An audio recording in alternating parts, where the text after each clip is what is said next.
Tonight we're going to keep moving on in our study of 1 Peter, and we're moving into 1 Peter chapter 4 tonight. So the way, of course, we're doing this is just trying to break it down into sections where we're able to cover at least what the chapters for the Bible Bowl would be. But even if we haven't been taking the test, hopefully we're all getting something out of these studies, because there's a lot for us to learn out of these books and within these chapters. So 1 Peter chapter 4, verses 1 through 11. The way this breaks down, you can see the outline on the screen, but essentially breaks down into two main points, where you have the first one being that we need to live for God, and then the last part, verses 7 through 11, we need to prepare for the end. And so as we live for God, it's important that we remember, first of all, why Christ suffered. He suffered so we can live for God, which means then we need to leave the past behind, and we need to live for and to God. So if somebody could, would you read 1 Peter chapter 4, verses 1 through 6? Therefore, since Christ suffered for us in the flesh, arm yourselves also with the same mind. For he who has suffered in the flesh has ceased from sin, that he no longer should live the rest of his time in the flesh for the lust of men, but for the will of God. Keep on going through verse 6, if you would.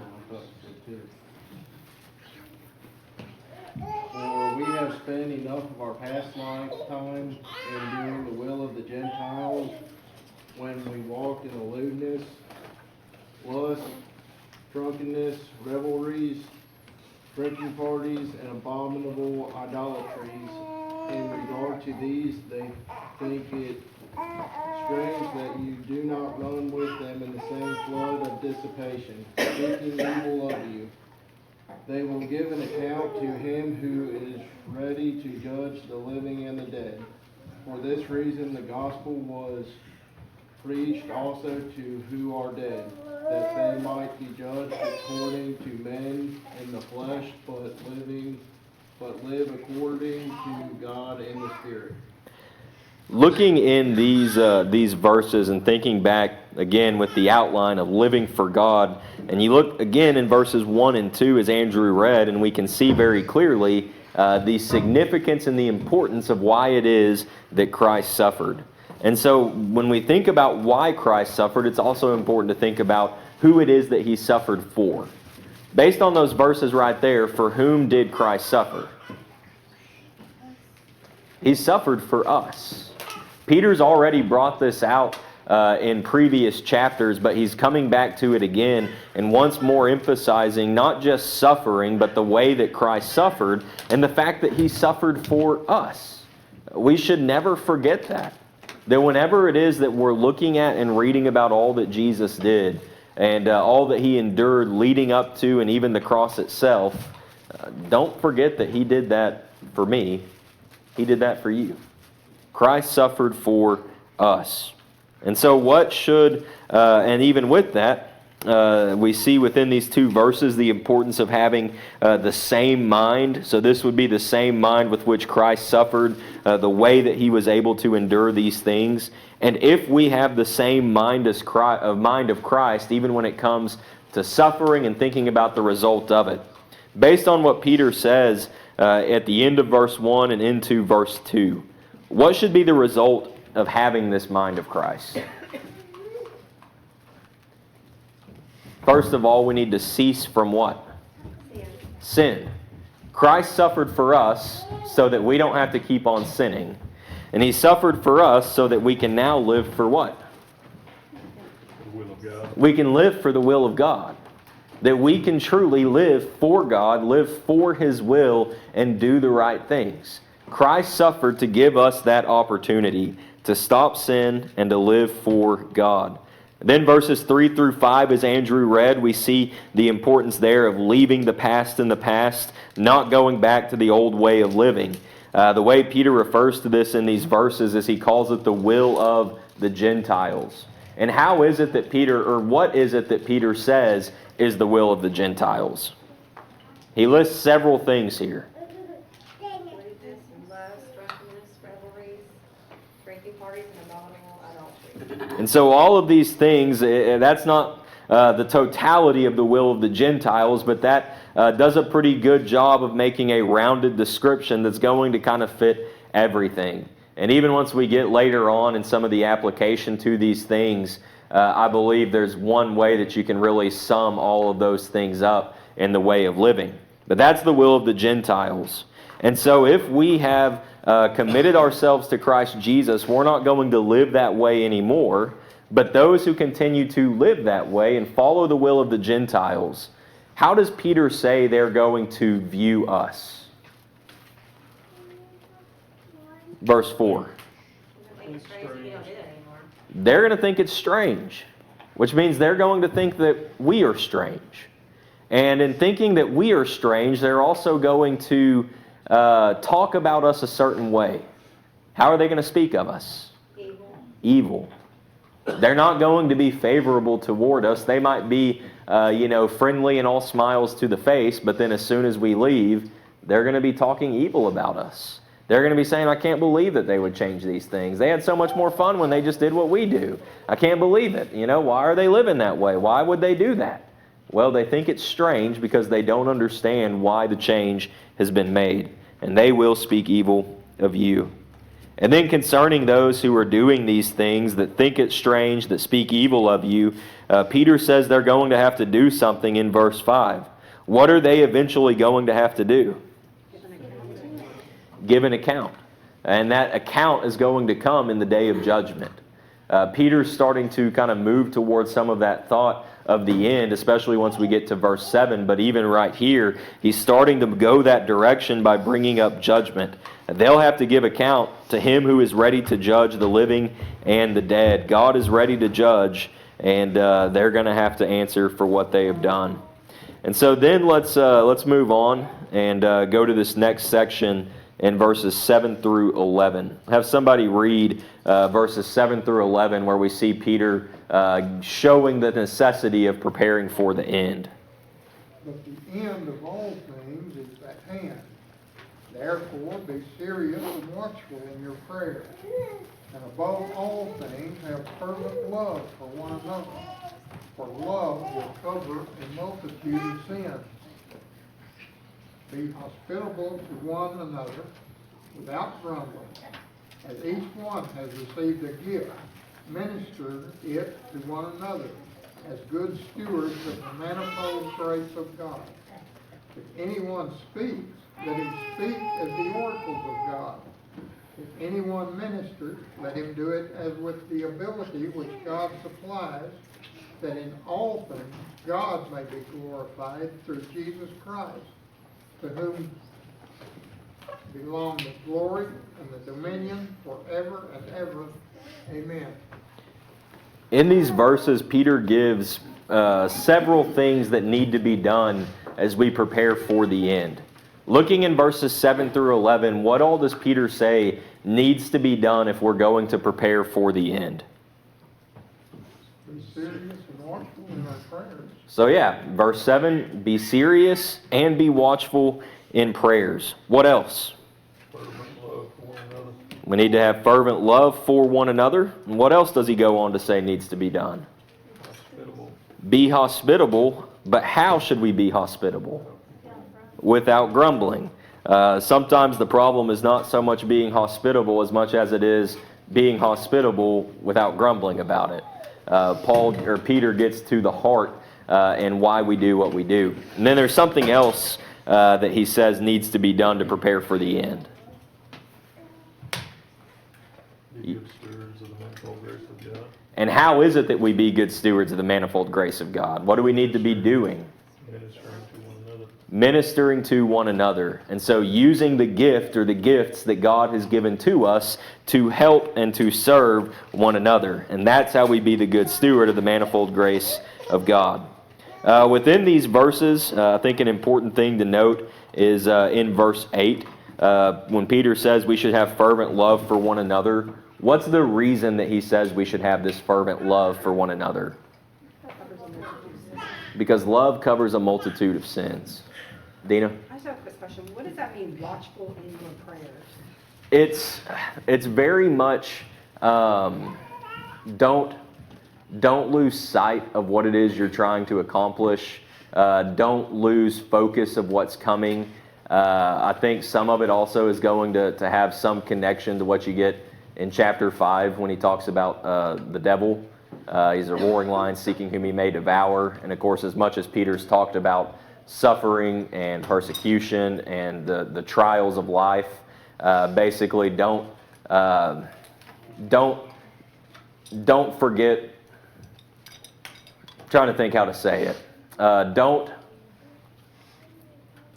Don't forget how easily you can fall into temptation. Don't forget how easily you might sin, you might fall away, but instead stay focused.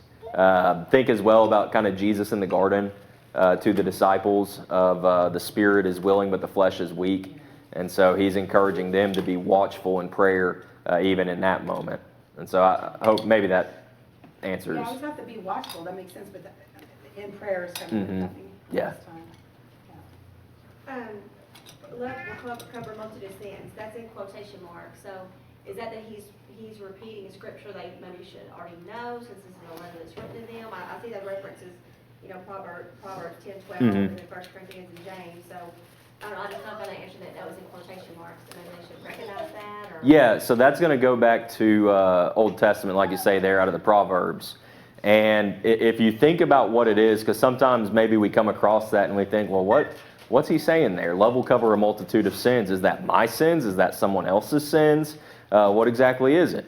The best way I think to understand that is to think about, again, going to what Jesus would say when he's talking to the lawyer, and there he's asking, well, what's the first and the great commandment?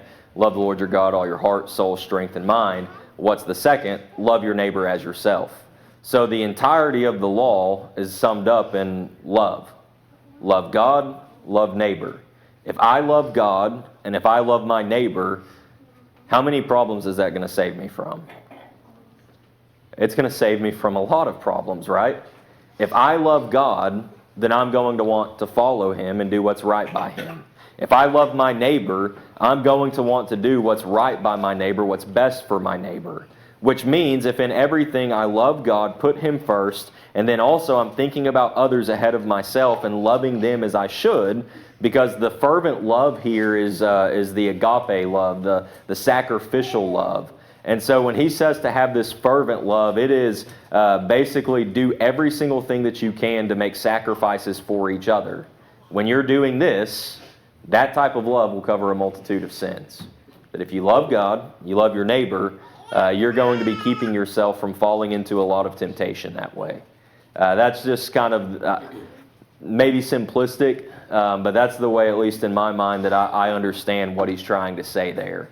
Because again, if we love like we should, it's not excusing sin in any way, but love is going to keep us from falling into sin, and so it's going to ultimately cover that.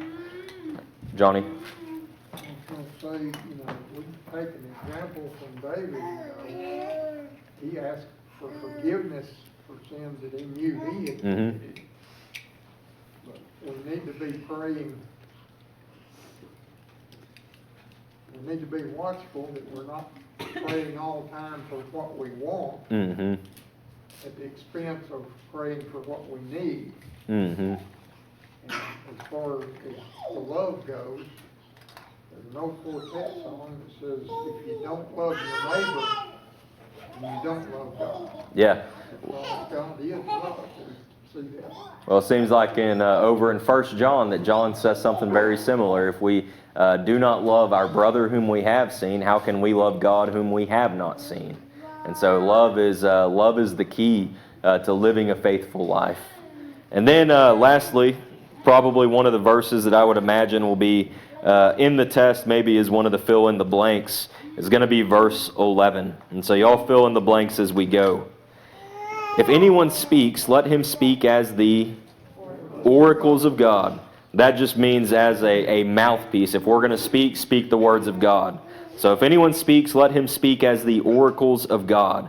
If anyone ministers, let him do it as with the ability which God, that in all things God may be through Jesus Christ, to whom belong the and the forever and ever. Amen. And that's one of the other, or that's one of kind of probably the more well-known verses out of the book of 1 Peter. And so that kind of gets us through the overview of this particular section. And so as we've been doing, I'll give you all a couple of minutes to kind of meditate on this and think on it, and then we'll discuss it together. So I'll give everyone a couple minutes to think about what it is that we can learn from 1 Peter chapter 4, verses 1 through 11.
Before we discuss what y'all found on this, one thing I did forget to mention whenever we were looking in verse 4. One of the things that it says in there, in New King James, talks about the flood of dissipation, and that is kind of intimidating because we probably don't use the word dissipation. And then if you talk about a flood of dissipation, that just sounds scary because that's obviously a lot of dissipation, whatever dissipation means. Looking in some different versions, helping to kind of get a better idea of what that's saying. Really what that's talking about is a reckless or a wild way of living. And that you can see, of course, connecting back with the will of the Gentiles and everything that they were doing. So, flood of dissipation in the New King. If you wanted, in your margin, you can make the note there that that's just talking about a reckless or a wild way of living. And so I meant to mention that when we were on it and forgot, but thought I'd mention that now. So we'll give a little bit to discuss, some of the things that you've thought of some of the lessons that we can learn out of this section. And I think did I see your hand, Johnny? Yes, I was gonna say, when we enter the watery grave of baptism, we are putting to death the old man of sin and rising up to live this new life. Mm-hmm. Not to go back to that. It's like,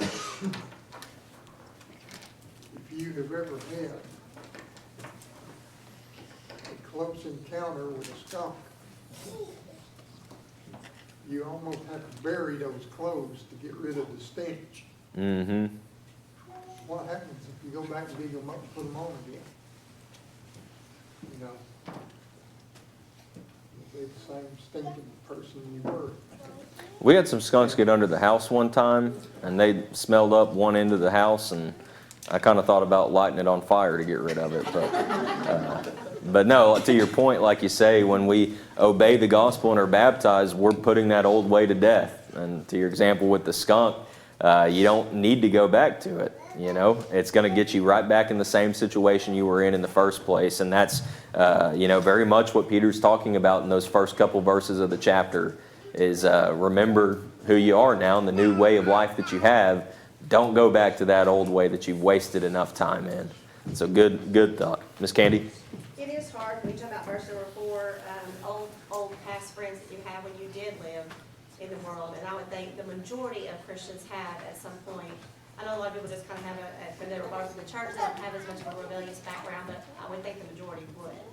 And that is hard when you are seen as a hypocrite.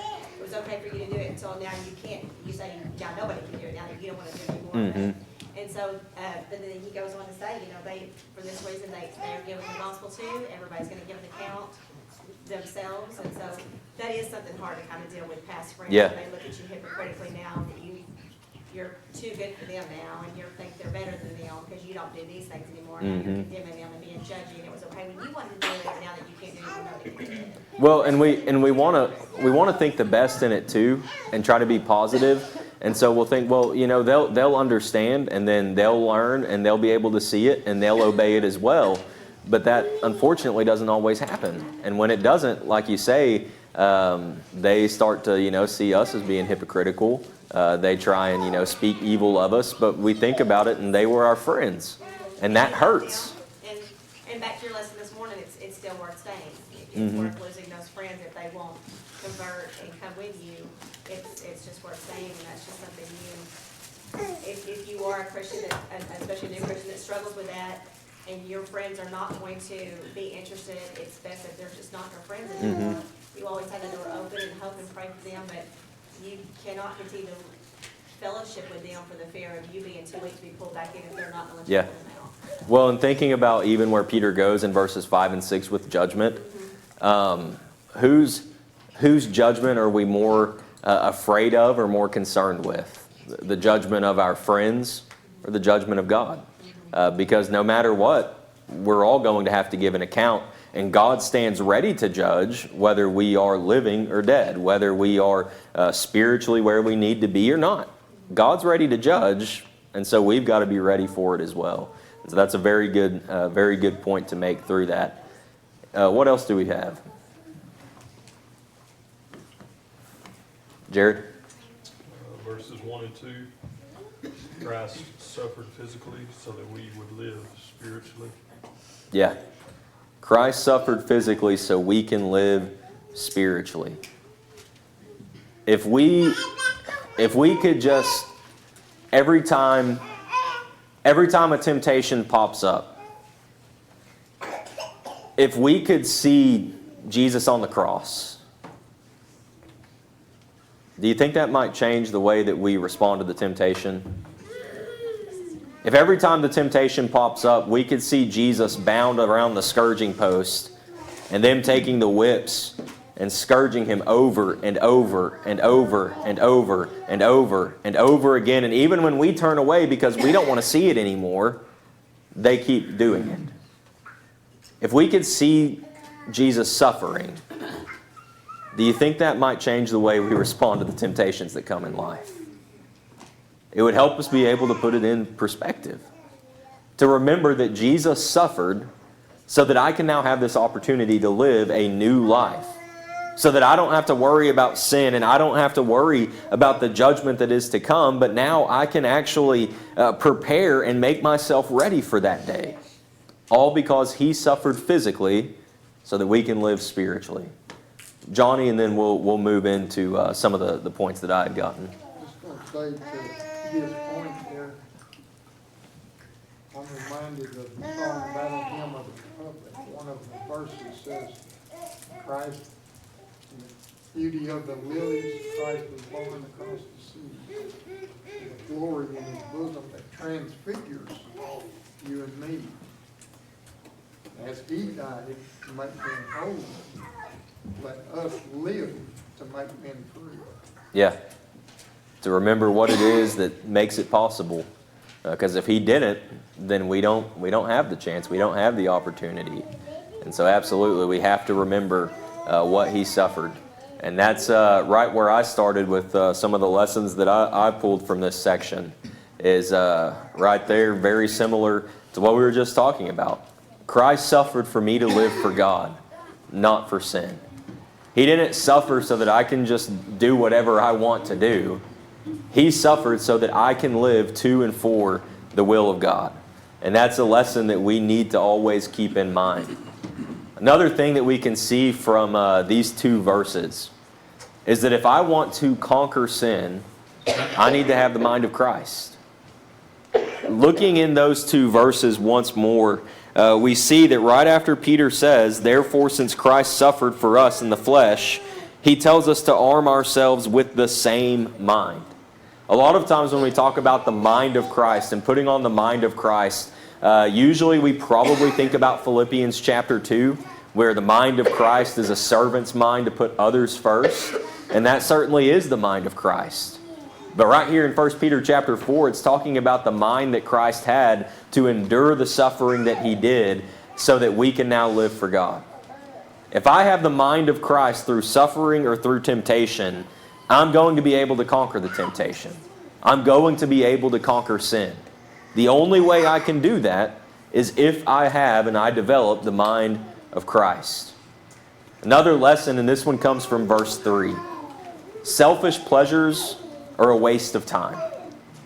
I mentioned earlier whenever we looked at the will of the Gentiles, and you look at everything that's mentioned in that particular verse. Lewdness, lusts, drunkenness, revelries, drinking parties, and abominable idolatries. I believe in all of those particular sins that are listed, the root of all of it is selfishness. I'm drawn in by the things that are lewd because it's something that is pleasing to me. It's enticing. It's something that I want for myself. You think about the lusts. It's the same thing. It's something that causes me to feel good. It causes me to want these things, and I do it because I want it.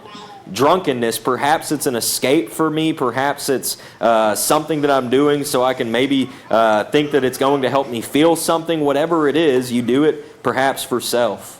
Revelries, drinking parties, the abominable idolatries, it all ultimately gets back to the same idea. It's because I want to do it, because I think it's going to make me look better to someone else, because I think it's going to make me feel better, because I think it's going to do something for me. But how does how does Peter talk about this? We have done what? We've spent enough time doing that. We've wasted too much time living for self, following the will of the Gentiles. Selfish pleasures are a waste of time. Another lesson, verse 4. My friends will do all that they can to bring me back. Candy, you recognized earlier about the way that this hurts and the challenge in this whenever our friends in the world don't understand why we've made the change, and they start to speak evil of us, and they try and do things to hurt us. Well, understand that those friends, and notice I put this in quotations, friends are going to do everything they can to try and get me back to sin. Looking at what Peter says in this, he says concerning those from the past, he says, they think it strange you do not run with them in the same flood of dissipation or continue with them in that wild, reckless living, speaking evil of you. They're going to want you to know that they think that you're acting weird. They're going to want to make sure, eventually that they don't think that you're doing the right thing. They're going to speak evil of you. And what's the reason that they would do these things? Because they want you to go back to the old way you were living and do the same old things you used to do with them. Because it's more comfortable. It's more enjoyable to them in that way. They're going to do everything they can to bring us back to sin. And so, thinking and pointing back to how I have friends there in the quotations, we've got to realize that maybe, just maybe, those are not our real friends. If they're trying to continually pull us back into an old way of living, pull us back into sin, we need to see it for what it is, and we need to turn from it. Verses 5 and 6. God is ready to judge me whether I'm ready or not. Of course, right here specifically, Peter's bringing this up to speak about those who are doing the will of the Gentiles, speaking strange, or thinking we're strange, speaking evil of us. They're going to have to give account. But of course, we understand we will all have to give an account. And emphasize within this how it is that He is ready to judge the living and the dead. God's ready for it. I might be, I might not be. But when the judgment day comes, I can't say, hold on, God. Give me a little bit of time here. I'm not ready. I haven't been able to get everything put in place. I'm not ready for it. What do you think God's going to say? It's too late. You had time. Verse 6, and Candy, you brought this up. The gospel's been preached. You had the opportunity to get ready, but you chose not to. God's ready to judge whether I am or not. Verse 7, another lesson right here is that we need to prepare now for the end. Very first part of the verse, Peter says, but the end of all things is at hand. If it's at hand, what's that mean? It's close. And if it was something that was understood to be at hand when Peter's writing this, how much closer do you think it might be now? It's near. And the lesson we need to learn from that is we need to get ready. And so if I'm going to get ready for the end, looking on through the end of verse 7, I've got to take my relationship with God seriously. Peter says, be watchful, or be sober and be watchful in prayer. Prayer is that communication that we have with God. The relationship that we have with Him, the opportunity we have to talk with Him. If we're not communicating, if we're not talking with Him, our relationship with Him is not what it should be. If I'm going to prepare for the end how I ought to, I must take my relationship with Him seriously. But I also have to take my relationship with others seriously. Verses 8, 9, and 10 all get to the point of loving. To be hospitable is ultimately just sharing what you have with others. And then verse 10, as it relates to ministering to one another, using the gifts that God has given us so that we can help and serve and minister as good stewards of the manifold grace of God. All of that deals with how it is we relate to each other. Preparing for the end is having the right relationship with God. It's having a right relationship with others. Am I loving others like I should? Am I sharing, being hospitable as I should? And keeping in mind from verse 9, it's not enough just to open up the doors of our house. It's not enough just to share those things and be hospitable. But how do we need to do it? Without grumbling. Goes back to the love. How much do I truly love? And then am I using the gifts that God has blessed me with to help others? Another lesson coming from verse 10 now is I need to realize that God has blessed me with a gift. God has blessed us with many gifts.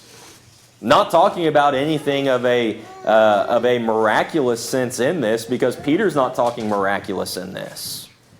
God has blessed us with gifts, and we need to realize it. We may think to ourselves, well, there's not anything for me to do. There's not anything that I can do. I can't do it like so-and-so. I can't do it like so-and-so. And well, I just don't have any ability at all. If that's the mindset, then what are we saying at that point about God? God has blessed each one of us with a certain ability. More than one, I would say. He's blessed us with many gifts that we can use. Because this is about the way that we are able to help each other, to minister to one another, to serve each other. And the gifts may be different from person to person. And remember, this is not anything of a miraculous nature. But God has blessed us with these gifts so that we can help serve and minister to others. I need to realize it, and then I need to value it. Because if I value it, I am going to use it. Peter says we are to be good stewards of this manifold grace of God. God has gifted us with these abilities. If we are not using them to help each other, are we being good stewards?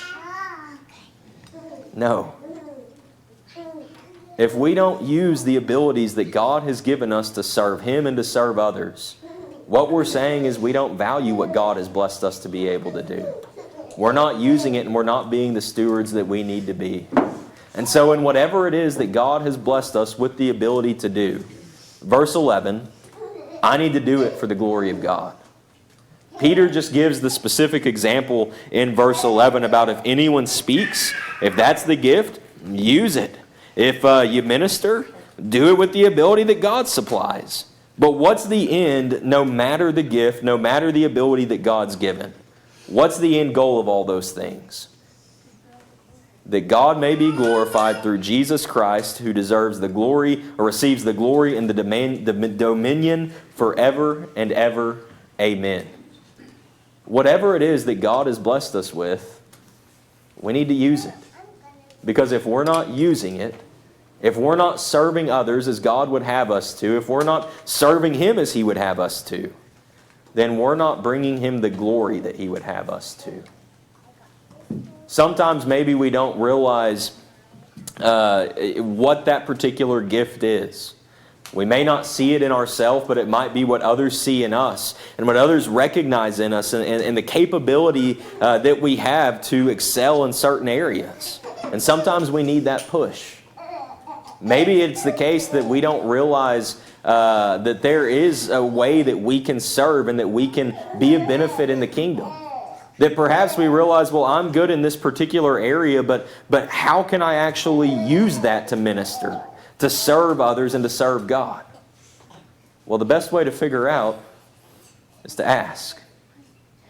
You realize that's one of the things that our elders are here for? That they want to help us with? That as they shepherd the flock, they want to be able to help point us in the right direction of where we can be the most effective servants of God that we can be? Of how we can best serve each other in the congregation and even those in the community? So we may not think in our head, well, there's really nothing that I can do with this particular ability, whatever it may be. Don't think that way. But let's ask. Maybe this evening you realize that you've not been serving in the way that you need to. And maybe you find that you've not been putting whatever ability it is into practice. Talk with the elders this evening. Figure out what can be done so that you can serve God and glorify Him to the best of your ability. If you need help with that, or if you have questions, if you would like to sit down and study God's Word and see what needs to be done so that you can be obedient to Him, let's sit down and let's study together. Whatever it is that it may be, won't you let us know as we stand and as we sing number 714.